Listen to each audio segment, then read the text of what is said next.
आपला रेझ्युमे बोलका असला पाहिजे मुळात आणि तो खरं बोलणारा पाहिजे. तर तुम्ही जे शिकवता त्याच्यावरून इंटरव्ह्यू तर निघतो. पण छोटा का होईना प्रोजेक्ट केलेला असेल ना तर इंटरव्ह्यूअरला पण छान वाटतं की अरे हा ट्राय करतोय, कारण कंपनीमध्ये चॅलेंजेस वेगळे असतात. आणि कम्प्लिटली जेव्हा त्यांनी एसक्यूएल स्टार्ट केलं ना, तेव्हा मी ते टेबलच त्यांना असं लाईक व्हिज्युअलाइज करून देत होतं की माझा ओके. हा टेबल आहे, तो टेबल आहे. मग त्यांनी काही प्रोजेक्ट रिलेटेड काय विचारलं, म्हणजे हां, मेनली किती प्रोजेक्ट होते तुमच्या रेझ्युमेमध्ये आणि काय होतं? म्हणजे बोलली की जावासाठी जास्त ओपनिंग होत्या, मग त्यांनी जावा रिलेटेड तुला काय विचारलं? की येतं मला मग मी सांगितलं. Good good. मग ते एंड केलं त्यांनी. ओके, आता एसक्यूएल संपले, आता आपण शिफ्ट होऊ ओपी. मग ओपी मधनं त्यांनी काय स्टार्ट केलं, म्हणजे काय विचारलं, क्वेश्चन वगैरे तुला आठवतंय? ओके. ते मला जस्ट बोलले होते की इंटरफेस काय आहे ते सांग. मी पझल विचारले. हम्म. मग पझलमध्ये पहिलं तर असं होतं की अरे बापरे, हे तर मी ऐकलं नाही. हो, वर्क लाईफ बॅलन्स आपण बोलूया स्टुडंटच्या लाईफमधला, तो कसा तुम्ही क्रॅक करताय? ते कुठला प्रोजेक्ट करायचा हे डिसाईड करण्यापासून ते मेंटर्स सोबत होते.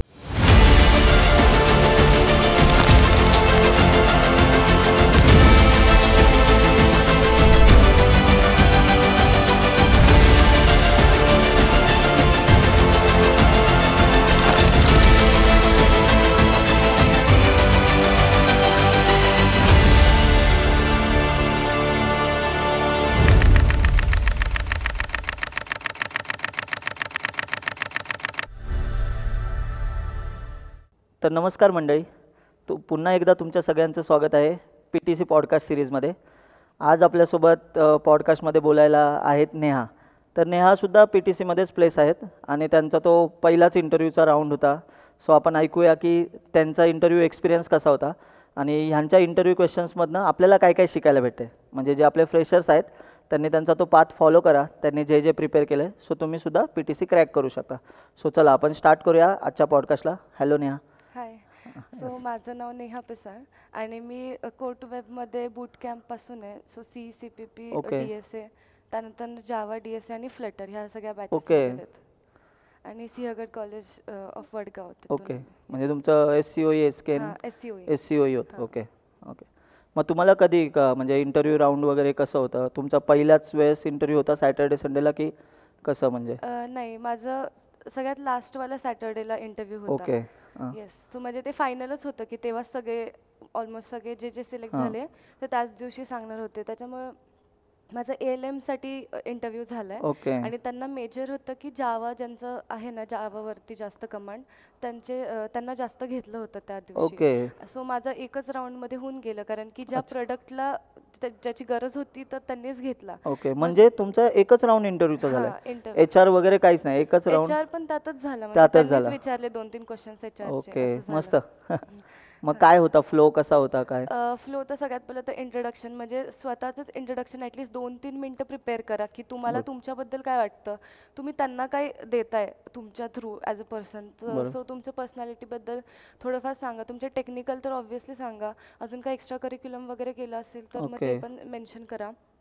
आणि ॲबिलिटीज सांगा काय काय 2-4 असतील त्या. आणि मग त्याच्यानंतर त्यांनी मला रेझ्युमे बेस्ड कम्प्लिटली इंटरव्ह्यू होता माझा. जे जे मी रेझ्युमेमध्ये टाकलं होतं तेवढंच विचारलं. अच्छा, म्हणजे त्याच्या बाहेरचं काहीच काहीच नव्हतं? नाही, काहीच नाही. म्हणजे हा पॉईंट सगळ्यांनी ॲक्च्युली नोट करून ठेवायला पाहिजे की आपला रेझ्युमे बोलका असला पाहिजे मुळात आणि तो खरं बोलणारा पाहिजे. म्हणजे आपण जे केलंय तेच त्यामध्ये असलं पाहिजे. खरं जास्त इम्पॉर्टंट आहे. म्हणजे जेवढं तुम्हाला सपोज 4 जरी गोष्टी असतील तर तेवढाच मेन्शन करा आणि तेवढं चांगलं करा. बरोबर, गुड.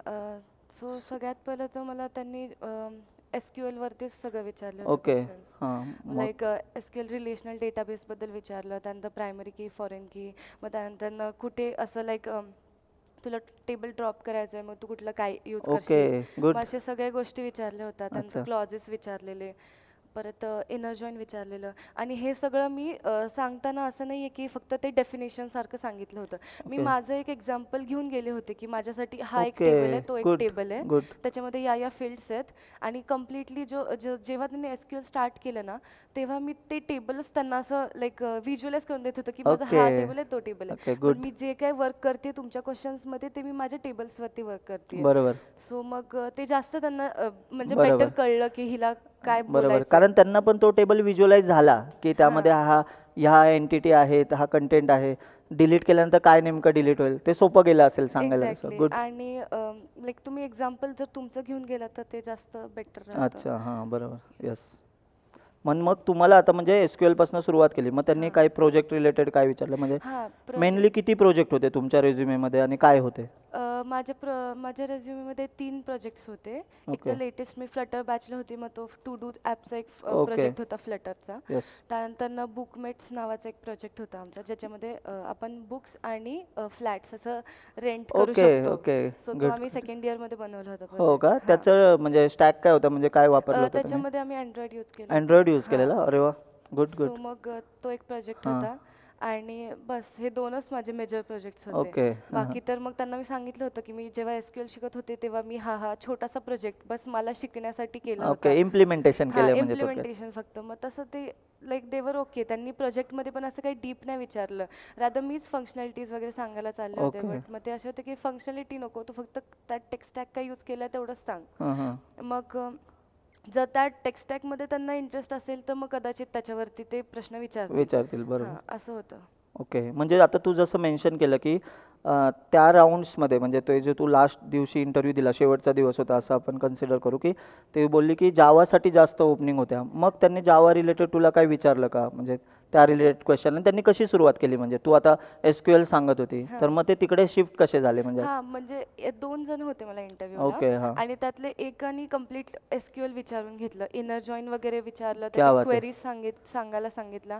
क्वेरीज पण त्यांना एक्सपेक्टेड नव्हतं की ॲज इट कम्प्लीट सिंटॅक्स यायला पाहिजे. ओके. मी म्हणलं की येतं मला, मग मी सांगितलं. Good good. मग ते एंड केलं त्यांनी. ओके आता एसक्यूएल संपले, आता आपण शिफ्ट होऊ ओपी वरती. ओके. गुड. असं केलं. मग ते प्रत्येक गोष्ट त्यांनी एक एक त्यांच्या म्हणजे त्यांना अच्छा. पण क्लॅरिटी मिळाली की ओके हे डन आहे, आता नेक्स्ट काय हां. असं.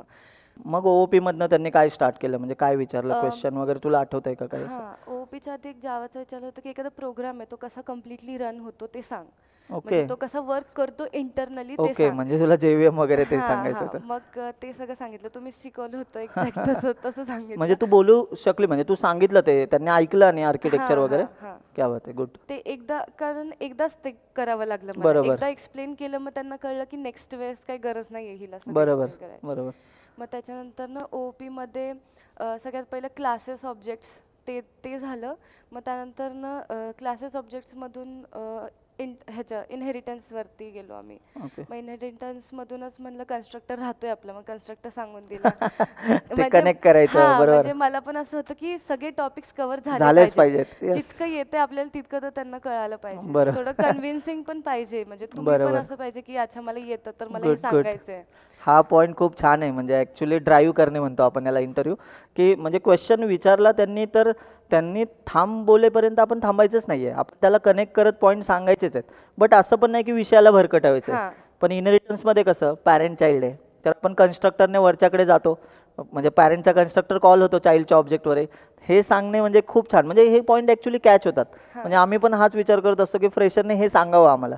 गुड. आणि नेक्स्ट. हे मी लास्ट इयरच्याच पॉडकास्ट मधून ऐकलेलं म्हणून मी पण ते सांगू क्या बात शकले. आहे, सो क्या आय बात गेस आहे. तुम्हाला पण हेल्प करेल मे बी. नक्की नक्की. Yes. गुड. आणि इनहेरिटन्स झालं, मग पॉलिमॉर्फिझम, मग ते सगळे टॉपिक्स आपले सिक्वेन्शियली त्यांनी घेतले एक एक करून. ओके. मग त्याच्यामध्ये पण लाईक सगळं झालं, ॲब्स्ट्रॅक्शन वगैरे झालं. इंटरफेसच्या वेळेस त्यांना एक्सपेक्टेड होतं की मी मल्टिपल इनहेरिटन्स सांगेल. ओके. बट ते मला जस्ट बोलले होते की इंटरफेस काय आहे ते सांग. मग मी माझं इंटरफेस सांगते, बट मला हे क्लिक नव्हतं होत की त्यांना मल्टिपल ओके, म्हणजे इनहेरिटन्स हवंय. मल्टिपल इनहेरिटन्सचा तो प्रॉब्लेम सॉल्व्ह करण्यासाठी इंटरफेस आहे हे हां. त्यांना एक्सपेक्टेड होतं. हां, हे ओके. एक्सपेक्टेड होतं आणि ते मला नव्हतं क्लिक होत. मग ओके. ते थोडंफार हिंट्स देतात. मग सांगितलं आणि ओके. परत मला एक्झाम्पल्स विचारले त्याच्यावरती. मग Real रिअल टाइम time पण सांगितलं. विचारले. हां, रिअल टाइम सांग Good. बोलले. मग रिअल टाइम सांगितलं. मग त्यांना व्यवस्थित एक्सप्लेन करायचं की लाईक आपलं जे आहे प्रत्येकाचा अप्रोच वेगळा असतो कुठली पण बरोबर. गोष्ट करण्याचा. सो आपला अप्रोच फक्त त्यांना असं वाटलं पाहिजे की बाबा ह्याला खरंच कळलंय, हिला खरंच माहिती आहे, इतकंच बरोबर. एक्सपेक्टेड आहे. कारण की तुम्ही त्यांच्या लँग्वेजमध्ये नाही सांगू शकत, त्यांचं नेक्स्ट लेवल आहे. बरोबर, ऑब्व्हियसली त्यांना एक्सपिरियन्स आहे त्या गोष्टींचा. एक्झॅक्टली. मग त्यांच्यासाठी आपलं तर खूप बेसिक आहे, बट आपलं आपल्यासाठी पाहिजे अंडरस्टँडिंग असलं पाहिजे की आपण काय बोलतोय, एक्झॅक्टली. कुठला पॉईंट आपला असं आहे. आपल्याला म्हणजे तो टॉपिक आपल्याला कळलाय की नाही हे पोहोचणे जास्त गरजेचं आहे. म्हणजे असं नाही की Good. कम्प्लिटली डेफिनेशन्सच सांगा. डेफिनेशन्स सगळेच सगळेच सांगतील सांगणार, तुम्हाला. सगळेच सांगणार. पण yes. तुम्हाला काय कळलंय त्यातून, तुम्ही कसं त्याला इम्प्लिमेंट केलंय कुठे ते पण सांगितलं तर Okay. जास्त बेटर आहे. गुड. सो येस, एनकॅप्सुलेशनचं त्यांनी मला ते हे सांगितलं होतं की असं टेबल फॉर्मॅट ऑलरेडी त्यांच्याकडे होता. मग फक्त येस नो कर की हे वालं कुठे चालेल, लाईक पब्लिक असेल तर ओके प्रोटेक्टेड असेल तर ओके प्रायव्हेट असेल तर. येस येस मग आपण फक्त ते yes no, actually yes no try कर. करतो की प्रायव्हेट असेल तर त्याच क्लासमध्ये दुसरीकडे जाईल का, प्रोटेक्टेड असेल तर कसं. हा, गुड मग गुड. त्यांचे ते स्कोप होते टेबल वाईज. ओके मग फक्त येस नो करायला सांगितलं होतं. मग त्याच्यावरती पण क्रॉस क्वेश्चन विचारतात की हे खरंच खरंय का, मग हे का खरंय, असं ओके. सगळं थोडंफार एक्सप्लेन करायचं. म्हणजे असाच तुक्का मारतायत की येस नोचा की हा. ऍक्च्युअल अंडरस्टँडिंग आहे हे हा. चेक करत असेल. आणि एखादं चुकलं तर ते सांगतात पण. म्हणजे मला तर एक काहीतरी चुकत होतं माझं त्याच्यामध्ये. मग त्यांनी सांगितलं की नाही हे असं नसतं असं असतं. का ओके. असतं त्यांनीच मला सांगितलं. So, okay good. नाही म्हणजे तसं म्हणजे आम्ही नोटीस केलं त्यानुसार PTCचे इंटरव्ह्यूअर जे असतात ना म्हणजे ते खरंच हेल्पफुल असतात. त्यांना असं होतं की अरे हे फ्रेशर्स आहेत, पण त्यांची एक अपेक्षा आहे की तुम्हाला ह्या सर्टन लेवलपर्यंत तरी माहिती पाहिजेत माहिती गोष्टी. पाहिजे. ठीक आहे डेप्थमध्ये एकदम अजून म्हणजे कोड वगैरे लिहिण्यापासून मोठे मोठे तेवढं नॉलेज नसेल तरी चालतं, बट तुम्हाला बेसिक प्रोजेक्टपासून स्ट्रक्चर माहिती असणे गरजेचं आहे. कारण छान की म्हणजे एखादं इंटरव्ह्यू. पॉइंट आपण स्किप करू शकतो, तेवढं ते बरोबर. कन्सिडर करतात. Yes. तुम्ही सगळंच नाही स्किप करू शकत. बट आता Yes. या पॉइंट पर्यंत त्यांना वाटलं होतं की ठीक आहे हिला येतं, बरोबर. मग एखादी हेल्प ते करू शकतात असं. बरोबर. म्हणजे तेच असतं ना की 100% इंटरव्ह्यू काय बरोबर देणे असं पण नसतं की नेहमीच होईल. 70% पर्यंत आपण इंटरव्ह्यू क्रॅक करू शकलो तरी पण ते यस असं टिक करून देतात.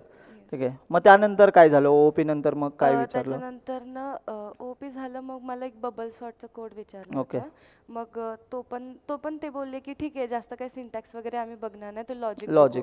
बट तरी पण एकच कोड आहे, एकच टेक्निकल क्वेश्चन येतो, तो चांगलाच द्यायचा असं होतं. बरोबर. मग कोड परत त्यामध्ये डायग्राम वगैरे सगळं एक्सप्लेन केलं. मग तो झाला. मग त्याच्यानंतर ना त्यांनी पझल विचारले. मग पझल मध्ये पहिलं तर असं होतं की अरे बापरे हे तर मी ऐकलं मग ठीक आहे. तरी पण मग ते बोलले की ठीक आहे आम्ही हेल्प करू, तुम्ही फक्त ट्राय Okay. करा, आम्हाला अप्रोच बघायचा आहे. ओके. मग एक पझल होतं, 2 रोप्स असतात. सो दोन्हीला 1-1 तास ते जळू शकतात असं असतं ओके. त्याचं. हा, मग तुला त्यातून 45 मिनिट्स काउंट करायचे आणि तू त्याला असं हाफ वगैरे नाही करू शकत, कारण की प्रत्येक पॅचचं वेगवेगळं टाइम आहे स्लॉट. ओके. टाइम स्लॉट आहे बरोबर. जळण्याचा. मग त्याच्यावरती मग ते झालं. मग अजून एक पझल होतं त्यांचं बॉक्सेसवालं. 3 बॉक्सेस असतात. 3 बॉक्सेस वाला कॉमन पझल आहे जरा. हा. म्हणजे हे सगळे लोक लक्षात घेऊ शकतात, म्हणजे जे बघणार आहेत पॉडकास्ट ते लोक लक्षात घेऊ शकतात. बॉक्सेसचं पझल PTC बऱ्याच लोकांना विचारते. रोपवालं होतं नवीन थोडं वेगळं. मग तुला सांगता आलं कसं म्हणजे काय? हा, म्हणजे सांगितलं मी 2-3 वेळेस सांगितले. मग ते बोलले की ठीक आहे चल एक हिंट देतो. मग त्या हिंट मधून ते कळून ओके गेलं. गुड. असं झालं ते. अच्छा म्हणजे मग ते तोच राऊंड मग फायनलच झाला मग काय? मग ते गेले बाहेर थोड्या वेळसाठी. ओके. आणि मी असे की का गेले आता हे मला सांगा तर ते मी जाऊ की discuss- नको जाऊ बसू. मग आले परत. मग ते बोलले की तुम्हाला आमच्यासाठी काही क्वेश्चन्स आहेत का. मग आय वॉज लाईक की नाही तू म्हणजे असं म्हणजे मी प्रिपेअर नव्हती या गोष्टीसाठी. मला असं वाटलं की हे HR राऊंडसाठी असतं, ओके. आपण तेव्हा बोलू काय असेल तर. बरोबर. आता यांना काय सांगायचं की माझा काय असं होतं. आय सेड की नो. खरं तर मी नो नव्हतं बोलायला हवं. ऍटलिस्ट बरोबर. 1-2 क्वेश्चन्स मी विचारायला हवे होते. ओके. पण मग मी पण एका पॉइंटला आले होते की चला बास आता झालं माझं सगळं सांगून असं Good, होतं. सो मग काय क्वेश्चन्स आहेत का वगैरे. मग त्यांना एक तरी विचारलं होतं मी लाईक प्रोजेक्ट काय, कुठल्या गोष्टीसाठी तुम्ही बघताय कॅन्डिडेट, ओके. म्हणजे कुठला रोल असेल ज्याच्यासाठी. मग ते बोलले की आमचं त्यांनी पण मला विचारलं होतं की तुला कशामध्ये जास्त इंटरेस्ट आहे, तुला फ्रंट एंडमध्ये, बॅक एंडमध्ये, Okay. डेटाबेसमध्ये, कशामध्ये. सो मी बोलले की मी ट्राय तर सगळं केलं, लाईक तिन्ही गोष्टी ट्राय केल्यात, सो मला कशामध्ये पण चालेल अरे वा. असं बोलले होते. कारण असं नाही की कुठली तरी एक गोष्ट खूप जास्त माझं स्किल सेट इतकं चांगलं आहे त्याच्यात की आता खूप हँड्स ऑन आहे. माझं तिन्हीमध्ये पण थोडं थोडं आहे. सो मला कशामध्ये पण पुढे जायला आवडेल. ओके. मग त्यांना ते लक्षात आलं असेल की ठीक आहे आपण कुठल्याही टीम हा, मध्ये घेऊ कुठल्याही शकतो इथे. ह्याच्यामध्ये घेऊ शकतो. ओके. मग आता म्हणजे आता तुझं ऑलरेडी ऑफिस वगैरे चालू आहे, कारण की त्यांचं इंटर्नशिपचा पिरियड थोडा जास्त असतो. म्हणजे तुमचं जॉईनिंग आय गेस लगेच जून वगैरे मध्येच होतं ना? 30 जूनला झालं. हां 30 जूनला वगैरे.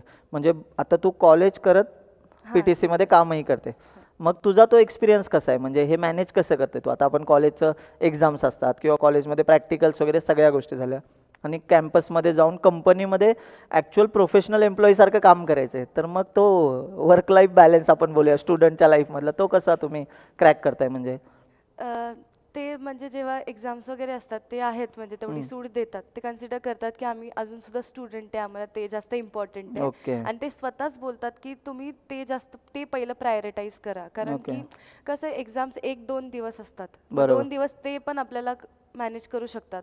बाकी तर वेळ आपण त्यांना ऑब्व्हियसली देतोच आहे. अच्छा आणि बाकी मग माझं रोजचं रुटीनमध्येच थोडंफार अभ्यास वगैरे असं. ओके. हां. मग आता तुमची जी टीम आहे म्हणजे थोडं म्हणजे कंपनी वाईज हा क्वेश्चन विचारला जाऊ शकतो की आता कंपनीमध्ये कसं वेगवेगळ्या टीम असतात. आता तुमच्या टीमची म्हणजे टोटल किती लोक आहेत तुझ्या टीममध्ये, म्हणजे मॅनेजर लेवल वगैरे काय आहे, तशा हायरार्की कशी आहे, म्हणजे तुम्ही कोणाला रिपोर्ट करता वगैरे असं काही? ओके, आम्ही इंटर्न्स आहोत. इंटर्न्स त्यानंतर associate software associate software analyst, okay मग त्याच्यानंतर फक्त सॉफ्टवेअर ॲनालिस्ट, मग ओके सॉफ्टवेअर स्पेशलिस्ट, मग सिनियर सॉफ्टवेअर स्पेशलिस्ट, ओके मग टीम लीड, मग कन्सल्टंट आणि मग क्या मॅनेजर. बात आहे, छान हायरार्की माहिती आहे तुला, म्हणजे गुड, तू लक्षात ठेवलंय आणि आपल्याला इथपर्यंत पोहोचायचं आहे असाही विचार केला असेल. Good good. मग ते तुम्ही त्यांना कसं म्हणजे रिपोर्ट डेली करावं लागतं की काय असतो सिनारिओ कसा त्यांनी असतो? आम्हाला बडीज दिले होते फर्स्ट ओके मंथमध्ये, प्रत्येकाला एक एक असाइन केलं हम्म. होतं. आम्ही 7 इंटर्न्स आहोत त्या कम्प्लीट ह्याच्या ALM साठी. ओके त्या मग प्रोडक्ट त्याच्यामध्ये साठी त्यांच्या नाही, त्या ALM मध्ये 3 प्रोडक्ट्स आहेत ओके त्यांचे. कोणते म्हणजे काय म्हणजे सांगू शकलात तर? RVNS एक आहे, त्याच्यानंतर कोड बीमर एक आहे आणि इंटिग्रिटी म्हणून एक आहे. ओके सो आणि मग तुमचं काय आहे त्याच्यामध्ये? आम्हाला तर कोड बीमर, बट ते ह्याच्या फुल टाइम मध्ये सांगतील की एक्झॅक्टली ओके कशावरती हां काय. म्हणजे तुम्हाला जेव्हा ऍक्च्युअल हां, PPO वगैरे बट मिळेल. आम्ही जे 7 जण आहोत ते ALM साठी आहेत. मग त्या 3 अच्छा मध्ये कधी कुठेही कोणीही जाऊ शकतं असं आहे. बरोबर मग त्यातले 3 जण तर त्यांनी ह्याच्यामध्ये टाकलेत, QA मध्ये टाकलेत. ओके आणि मग आम्ही 4 जण आहोत जे सध्या डेव्हलपमेंटच्या टीम मध्ये आहेत. बट ओके असं काही शुअर नाहीये की इथेच मिळेल असं काय. ओके मग ओके ते नंतर गुड. कळेल असं आहे. म्हणजे ओव्हरऑल आणि हेल्पफुल आहेतच ते तर हां मला हां माहितीच आहे PTCची लोक. सो तुम्हाला कसं म्हणजे कोडमध्ये वगैरे ते सांगतात, काही सजेशन देतात, हेल्प करतात काही असं? त्यांनी आम्हाला खूप स्टार्टिंगला एक प्रोजेक्ट दिला होता, अँग्युलर, स्प्रिंग बूट आणि ओरेकल यूज करून तुम्ही ओके एक तुमचा वेब बेस्ड प्रोजेक्ट बनवा, ओके असं चौघांना वेगळा वेगळा. मग ओके त्याच्यासाठी प्रत्येकाला एक एक मेंटर पण होतं. मग ते कुठला प्रोजेक्ट करायचा हे डिसाईड करण्यापासून ते मेंटर्स सोबत होते. बरोबर मग तुमचे म्हणजे असं नाही की ते कम्प्लिटली असं कोड वगैरे काय हम्म. करा सांगतात, बट काय एक्सपेक्टेड आहे, कुठलं आता सपोज 2 पाथ्स आहेत, मग कुठलं चांगलं आहे किंवा काय हवंय आपल्याला ते त्याच्यामध्ये ते हेल्प करतात असं आहे. ओके. So, आता मला म्हणजे आपण पुढच्या प्रश्नाकडे जाऊया, पण मला हे ऐकायला आवडेल की म्हणजे आता बघा आपण कोर्टवेबमध्ये वेगवेगळ्या गोष्टी घेत असतो, म्हणजे आम्ही दरवर्षी काही ना काही नवीन ट्राय करतो की जसं सुपर एक्स झालं, क्विझिथॉन झालं, आता तुम्ही हे नोटीस करताय. तर तुमच्या पर्स्पेक्टिव्हने म्हणजे कोर्टवेबचे हे पॉईंट्स तर आहेत, आता तुम्ही ते पाहिले पण आहेत, तर तुमच्या पर्स्पेक्टिव्हने अजून काय असं वाटतंय की कोर्टवेबचे हे पॉईंट पुढच्या लोकांसाठी कसे युजफुल ठरतील PTC क्रॅक करण्यामध्ये? म्हणजे जे आपण प्रोजेक्ट वगैरे करून घेतोय, आपण एकदम डिटेलमध्ये शिकवतोय, प्रॅक्टिकल वगैरे आपण करून घेतोय, तर तुमचा पर्स्पेक्टिव्ह काय आहे की ह्या पॉईंटला धरून किंवा आमच्याकडनं अजून काही ॲडिशनल असं गेलं पाहिजे का की जेणेकरून PTC ते क्रॅक करू शकेल? म्हणजे तुमचा पर्स्पेक्टिव्ह काय आहे फ्रेशर म्हणून असं? ओके. पहिलं तर तुम्ही जे शिकवता त्याच्यावरून इंटरव्ह्यू तर निघतो, बट येस इंटरव्ह्यू नंतर न जिथे तिथे काम करायचं त्याच्यामध्ये ओके आपण जे प्रोजेक्ट्स करतो ते जास्त कामी येतात. इम्पॉर्टंट हां, आहे. म्हणजे आपल्याला कळून जातं की एक्सप्लोअर करतो ना आपण गोष्टी, हे नाही ते, बरोबर मग ते तिथे जास्त युजफुल ठरतं आपल्यासाठी. ओके सो जे आतापर्यंत करत आलोय, जे काही क्विझिथॉन वगैरे घेतलंय किंवा प्रोजेक्ट्स घेतले ते सगळंच युजफुल आहेच म्हणजे. अच्छा. तोच आमचा एक पॉईंट होता की म्हणजे आम्ही ह्या गोष्टी घेतोय कारण असं नसावं ना की आपल्या कॉलेज लेवलला आपण हा विचार करतो की ठीक आहे प्रोजेक्ट मी उचलून घेईन, कुठून तरी करेन, तो इंटरव्ह्यूला एक्सप्लेन करेन, पण त्यातनं आपलं स्किल सेट ऑब्व्हियसली वाढत नाही आणि ते इंटरव्ह्यूअरला कळूनही येतं पटकन. पण आपण छोटा का होईना प्रोजेक्ट केलेला असेल ना तर इंटरव्ह्यूअरला पण छान वाटतं की अरे हा ट्राय करतोय, कारण कंपनीमध्ये चॅलेंजेस वेगळे असतात. जसं आता तुम्ही बघत असाल की जे शब्द आपण ऐकलेले देखील नसतात फ्रेशर असताना, ते आपल्याला पहिल्याच दिवशी आपल्या अंगावर येत असतात. मग तिथे टॅकल करायचे तर ह्या गोष्टी माहिती असणे गरजेचे आहेत, आधी थोडा अनुभव असणे गरजेचं आहे. सो खूप छान झाला तुमचा इंटरव्ह्यू ॲक्च्युली, मस्त झाला, म्हणजे भारी क्वेश्चन विचारले, फ्लो छान होता. लाईक एक्सपेक्टेड होते ते क्वेश्चन्स विचारलं, असं काहीतरी खूप वेगळं नाही विचारलं की बाबा बरोबर कधी ऐकलंच नाहीये. बरोबर. म्हणजे जे इंटरव्ह्यू घेणारे होते ते पण चांगले होते, लाईक कम्फर्टेबल होते पहिलं तर. ओके म्हणजे त्यांनी आधी खूप कम्फर्टेबल केलं की बाबा हे तुम्ही जे येतंय ते विचारतात, मग हळूहळू ते थोडंसं ट्रिकी विचारतात असं करतात. गुड. तर मित्रांनो तुम्ही नेहाचा एक्सपिरियन्स ऐकलेलाच असेल इंटरव्ह्यूचा. तर तुमच्या एक लक्षात आलेलं असेल की आपल्या म्हणजे गोष्टींमध्ये काय काय चेंजेस करायला पाहिजे. म्हणजे जे तुमच्याकडे आता रेझ्युमेमध्ये पहिला तर मुद्दा तिने सांगितलेला की रेझ्युमेमध्ये त्या गोष्टी खऱ्या खऱ्या टाका ज्या तुम्ही केलेल्या आहेत. तुमचा रेझ्युमे तुम्हाला रिप्रेझेंट करणारा असावा की तुम्ही जे केलं आहे तेच रेझ्युमेमध्ये असावं. बाकी तुम्ही पॉडकास्ट ऐकलेला असेलच तर तुम्हाला सगळे पॉईंट लक्षात आलेले असेल. त्या दिशेने प्रिपेअर करायला तुम्हाला हेल्प होऊ शकते. So thank you so much Neha Thank you so आमच्याकडे much. आल्याबद्दल आज. Thank you. Thank you so yes, चलो भेटूया पुढच्या पॉडकास्टमध्ये. तोपर्यंत बाय बाय.